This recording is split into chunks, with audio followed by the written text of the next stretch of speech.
अगर आपके पास भी घर में कुछ बची हुई दालें हैं तो बस इन दालों को गोश्त में डालें और बनाएं इंतहाई लजीज बड़ी ही कमाल की नई रेसिपी। तो चलें जी अपनी मज़ेदार ज़बरदस्त इस रेसिपी को बनाना शुरू करते हैं। बिस्मिल्लाहिर्रहमानिर्रहीम। अस्सलाम वालेकुम। उम्मीद है आप सब ठीक होंगे। तो यहाँ पर सबसे पहले मैंने ले ली है दाल यहाँ पर मैंने ली है चने की दाल हमने यहाँ पर ली है आधा कप। अब यहाँ पर आपके पास जो भी घर में दाल मौजूद हो वो आप ले सकते हैं, ज़रूरी नहीं कि यही दालें आप लें। अच्छा, यहाँ पर चने की दाल आधा कप लेने के बाद आधा कप जो दाल है मैंने यहाँ पर ले ली है साबुत जो सब्ज़ मूंग होती है वो वाली मैंने दाल ली है। यहाँ पर अब ये भी तकरीबन मैं यहाँ पर आधा कप ही ले रही हूँ। इन दोनों दालों को लेने के बाद अब तीसरी दाल जो मैं इसके अंदर शामिल करने लगी हूँ वो है माश की दाल। और माश की दाल भी यहाँ पर तकरीबन मैंने ली है आधा कप। ठीक है, तीनों दालें जो हैं हमने आधा आधा कप ली हैं। आप इसकी मिकदार अपनी मर्ज़ी से कम या ज़्यादा भी कर सकते हैं। अब यहाँ पर मैं ले रही हूँ तकरीबन 1/4 कप। ठीक है, बाकी दालें तो हमने तकरीबन यहाँ पर आधा आधा कप ली है ना। तो अब यहाँ पर तकरीबन 3 से 4 चम्मच जो है ना मैं मूँग की दाल जो है वो उसे मैं इसके अंदर डाल दूँगी। आप चाहें तो इसकी तादाद बढ़ा भी सकते हैं। अब यहाँ पर साथ ही मैं इसके अंदर जो अगली चीज़ शामिल कर रही हूँ वो है दलिया। दलिया यहाँ पर मैं गंदम का शामिल कर रही हूँ।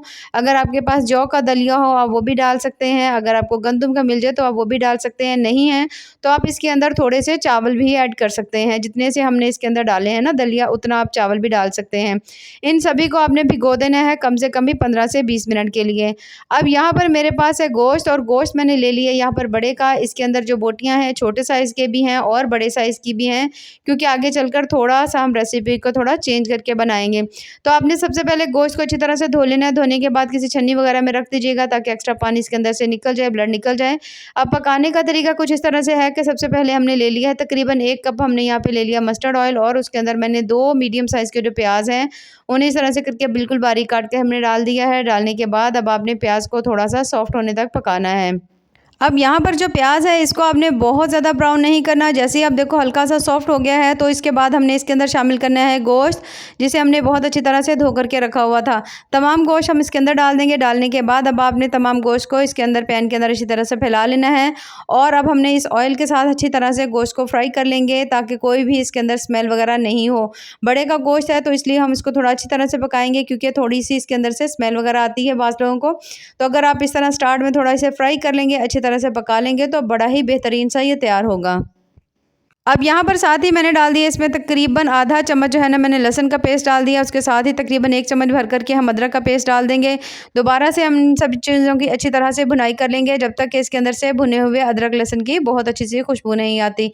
तमाम चीज़ों को यहाँ पर हमने स्टार्ट में ही डाल देना है, बाद में आपको इसके ऊपर इतनी ज़्यादा मेहनत की ज़रूरत नहीं होगी। अब यहाँ पर सभी चीज़ों को हमने बहुत अच्छी तरह से भून लिया है। अब इसमें शामिल करेंगे 8 से 10 अदद बिल्कुल बारीक कटी हुई सब्ज़ मिर्चें डाल देंगे। उसके साथ ही 3 अदद मीडियम साइज़ के जो टमाटर हैं उन्हें भी हमने इस तरह से मोटा मोटा सा काट करके डाल दिया है। इसके साथ ही हम इसमें शामिल कर देंगे स्पाइसेस। तो तकरीबन 1 चम्मच भर के हमने इसके अंदर डाल दिया है नमक, आधा चम्मच हम इसमें हल्दी डाल देंगे, और तकरीबन 1 चम्मच ही मैं इसके अंदर डाल रही हूँ लाल मिर्च। अगर आपने थोड़ी लाल मिर्च कम डालनी हो तो कम भी डाल सकते हैं, लेकिन गोश्त भी 1 किलो है और उसके साथ दालें भी हैं तो 1 चम्मच भर के हम इसमें ज़रूर शामिल करेंगे। इन सभी बेसिक मसालों को डालने के बाद अब हमने तमाम चीज़ों की अच्छी तरह से भुनाई कर लेनी है। अब यहाँ पर आप चेक कर सकते हैं माशाल्लाह गोश्त जो है उसे हमने बहुत अच्छी तरह से भून लिया है। ज़बरदस्त इसकी भुनाई हो चुकी है, लेकिन अभी हमने इसके अंदर कोई भी मसाला जो है वो ऐड नहीं किया। अब हमने यहाँ पर गोश्त को गला लेना है। उसके लिए हम इसके अंदर डालेंगे पानी। पानी जो है आप गोश्त के हिसाब से भी डाल सकते हैं। बीफ है तो इसको गलने में थोड़ा ज़्यादा टाइम लगता है, तो थोड़ा पानी जो है मैंने इसके अंदर ज़्यादा डाल दिया। तकरीबन 2 से 3 गिलास हम इसके अंदर पानी डाल देंगे। पानी डालने के बाद थोड़ा सा इस तरह मिक्स कर लीजिएगा, ढक्कन लगा देंगे और इसे हम पकने के लिए छोड़ देंगे कम से कम भी 40 से 45 मिनट के लिए। आप यही काम कुकर में भी कर सकते हैं। अब यहाँ पर आप देख सकते हैं गोश्त में जो है ना अच्छी तरह से बॉयल आ चुका है, पकना शुरू हो चुका है। फ्लेम जो है अब यहाँ पर आपने बिल्कुल हल्की कर देनी है ताकि पानी जो है खुश्क नहीं हो जाए और गोश्त जो है हमारा अच्छी तरह से गल जाए। जब तक गोश्त गलता है यहाँ पर हमने ले लेते हैं एक अदद अलग से कढ़ाई, और उसके अंदर मैंने डाल दिया है पानी। पानी जैसे ही गर्म होगा तो यहाँ पर हमने जो तमाम दालों को भिगो करके रखा हुआ था इन्हें मैंने ज़्यादा देर नहीं भिगोया, 15 से 20 मिनट ही भिगोया है। ठीक है, तो यहाँ पर इन दालों को लेंगे और जो पानी हमारा बॉयल हो चुका था तमाम दालों को इसके हम अंदर डाल देंगे। बॉयल पानी में डालेंगे, इससे जो दालें हैं ना बहुत ज़्यादा जल्दी से करती हैं, गल जाती हैं। अगर आप ठंडे पानी में डालेंगे तो थोड़ा-सा आपको टाइम लग सकता है। ढक्कन लगा देंगे, ढक्कन लगाने के बाद जैसे ही आप देखो कि इसके अंदर बॉयल आना शुरू हो चुके हैं, एक दफ़ा हल्का-सा मिक्स कर लेंगे। इसके अंदर आपने कोई मसाला, नमक, मिर्च वगैरह कुछ भी नहीं डालना, बस आपने दालों को अच्छी तरह से बॉयल कर लेना है। इसके ऊपर जितनी भी झाग आई हुई है, इस तमाम को उतार लेंगे क्योंकि ये डाइजेशन के लिए मुफ़ीद नहीं होती। तो जब आप देखो कि आपने अच्छी तरह से जो दालें हैं वो उसके अंदर बॉयल आना शुरू हो गए हैं, दोबारा से ढक्कन लगा देंगे और तकरीबन इसको भी 30 से 35 मिनट या 40 मिनट लग सकते हैं गलने के लिए। तो यहाँ पर ज़बरदस्त सा मसाला तैयार करेंगे। 1 चम्मच हमने साबित धनिया ले लिया है, 1 चम्मच ज़ीरा लेंगे, थोड़े से हमने इसके अंदर जो है काली मिर्चें वगैरह भी हैं, 2 से 3 अदद लौंग है, 2 बड़ी इलायची डाल देंगे, थोड़ी-सी दालचीनी के पीस डाल देंगे, थोड़े से हमने यहाँ पर जावित्री के फूल डाल देने हैं। उसके साथ ही हम यहाँ पर हमने तकरीबन 1 अदद जो है ना तेज़पत्ता, वो इसको तोड़कर आपने इसके अंदर डाल देना है। ये मसाला जो है इस रेसिपी की जान है, तो आपने इसे ज़रूर बनाना है, इससे आपको बहुत ज़्यादा कमाल का टेस्ट मिलेगा। इसके साथ ही बिल्कुल बारीक जो छोटी वाली लाल मिर्च होती है वो भी हम इसके अंदर डाल देंगे। डालने के बाद अब दोबारा से हमने थोड़ा-सा इसको ड्राई रोस्ट कर लेना है। बहुत ज़्यादा आपको करने की ज़रूरत नहीं है, बस जैसे देखिए हल्का-सा कलर लाइट ब्राउन हो गया है, उसके बाद आपने फ्लेम को बंद कर देना है, इसे थोड़ा-सा ठंडा कर लेना है और आपने इसे किसी भी मिक्सी जार में डालकर अच्छी तरह से आपने इसे बिल्कुल बारीक साइज़ का पाउडर बना लेना है। तो जब तक मसाला तैयार होता है, यहाँ पर जो गोश्त है माशाल्लाह काफ़ी देर से पड़ा हुआ था, 30 से 35 मिनट इसे मैंने गलने के लिए छोड़ दिया था और तकरीबन 35 मिनट के बाद आप देख सकते हो बहुत अच्छी तरह से गल चुका है। और यहाँ पर जो दरमियान में 2 से 3 दफ़ा मैंने इसके अंदर चम्मच भी चला लिया था। अब आपने थोड़ा हाई फ्लेम के ऊपर ना थोड़ा-सा इसके अंदर जो पानी है इसको ड्राई करना है। लेकिन उससे पहले, भुनाई करने से पहले यहाँ पर जो गोश्त के अंदर जो बोटी है, तकरीबन जो गोल वाली बोटियाँ हैं, थोड़े मैंने बड़े साइज़ की इसके अंदर इसीलिए डाली थी कि हमने इन्हें बाद में निकालना था। तो यहाँ पर जो गोश्त है वो काफ़ी हद तक अच्छी तरह से गल चुका है और तकरीबन हाफ़ गोश्त जो है ना वो इसके अंदर से हम निकाल लेंगे। हाफ़ से थोड़ा-सा कम ही निकालेंगे। यहाँ पर मैं निकाल रही हूँ, देखिए इतनी सी बोटियाँ जो हैं गोश्त के अंदर से मैंने निकाल ली हैं। इन्हें आपने बिल्कुल बारीक-बारीक सा श्रेड कर लेना है, ठीक है? और इन्हें हमने रख देना है साइड पर। अब यहाँ पर जो गोश्त है इसको आपने अच्छी तरह से भून लेना है। और अब यहाँ पर साथ ही मैं इसके अंदर शामिल कर रही हूँ वही मसाला जिसको हमने अच्छी तरह से ड्राई रोस्ट किया था बिल्कुल। तो वो तमाम जो है ना तकरीबन मैंने इसके अंदर डाल दिया। तमाम मसाला शामिल करने के बाद अच्छी तरह से यहाँ पर आपने इसको भून लेना है। अगर आपका कोई और दिल करे गरम मसाला डालने को या धनिया पाउडर डालने को तो आप इसकी जगह डाल सकते हैं, लेकिन इसी मसाले से ही आपको बड़ा कमाल का जो है ना वो टेस्ट मिलेगा। तो यहाँ पर हमने इस मसाले के साथ तमाम चीज़ों को अच्छी तरह से आपने यहाँ पर भून लेना है। थोड़ी-सी मैं इसके अंदर डाल रही हूँ जो सब्ज़ मिर्चें होती हैं साबित, और बिल्कुल थोड़ी-सी मैं इसके अंदर डाल रही हूँ छोटी जो लाल मिर्च होती है वो मैंने इसके अंदर डाल दी हैं।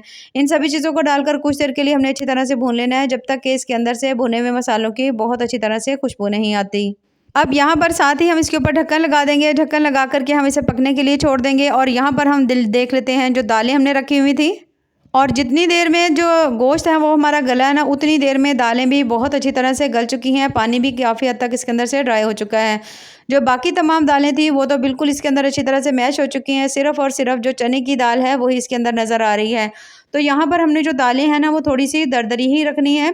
इस तरह से करके आप चम्मच की मदद से अच्छी तरह से इसे मिक्स करेंगे। इस तरह जब आप मैश करेंगे तो जो दाल दूसरी वाली हैं, जितनी भी बारीक दालें हैं वो तमाम इसके अंदर मिक्स हो जाएँगी और सिर्फ़ आपको इसके अंदर चने की दाल जो है वो नज़र आएगी, जिससे इसका टेस्ट और जायका आपको बहुत ज़्यादा कमाल का मिलेगा। लेकिन अगर आपका दिल करता है कि सभी दालों को अच्छी तरह से बिल्कुल बारीक हो तो आप इसे किसी भी मिक्सी में डालकर अच्छी तरह से बिल्कुल बारीक कर सकते हैं। लेकिन ये बहुत ज़्यादा फिर थोड़ी-सी एक तरह हलीम की शक्ल में बन जाएगी। इसे हम थोड़ा-सा बना रहे हैं दाल गोश्त, तो इसलिए हम थोड़ा-सा इसे अलग अंदाज़ से बनाएँगे। तो अब यहाँ पर मैंने इसको अच्छी तरह से इस तरह से करके चम्मच की मदद से मैंने इसे मिक्स कर दिया है। मिक्स करने के बाद यहाँ पर आप दालों को चेक कर सकते हैं, तमाम दालें अच्छी तरह मैश हो गई हैं। सिर्फ़ और सिर्फ़ चने की दाल जो है साबित नज़र आ रही है, जो कि आपको बहुत ज़्यादा इसका अलग सा टेस्ट मिलेगा।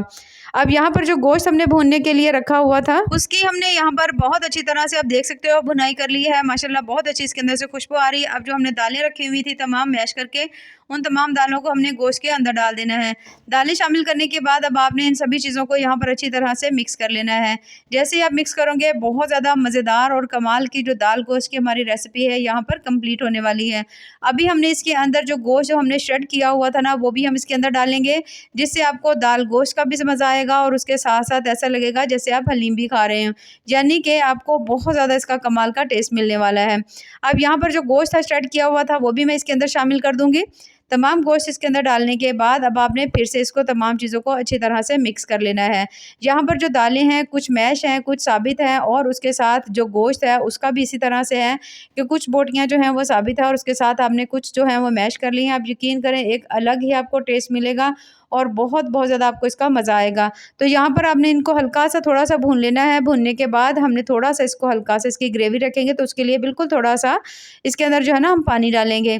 पानी जो है तकरीबन आधा गिलास मैंने डाला है, बहुत ज़्यादा नहीं डाला, हल्का-सा मिक्स कर देंगे। मिक्स करने के बाद ढक्कन लगा देंगे और जब आप देखो कि इसके ऊपर हल्की-हल्की सी ऑयल की तरी आनी शुरू हो गई है, तो बस आप समझिए कि आपका जो है रेसिपी है ना वो यहाँ पे तैयार हो चुकी है। यहाँ पर आप देख सकते हैं माशाल्लाह कितनी ही ज़बरदस्त सी हमारी आज की जो रेसिपी है वो कंप्लीट हो चुकी है, जो कि बेहद लज़ीज़ बड़ी ही कमाल की बनी है। यहाँ पर जो दाल है, अगर आप यहाँ पर इसको थोड़ा पतला रखना चाहें तो आप इसे पतला भी रख सकते हैं, जैसे आपका दिल करे। लेकिन इस तरह से बना हुआ गोश्त आप यकीन करें जो दाल गोश्त आपको बहुत ज़्यादा पसंद आएगा। तो इसे ज़रूर आप ट्राई करिएगा और हमें कमेंट्स में ज़रूर बताइएगा कि आपको हमारी आज की जो रेसिपी है वो कैसी लगी।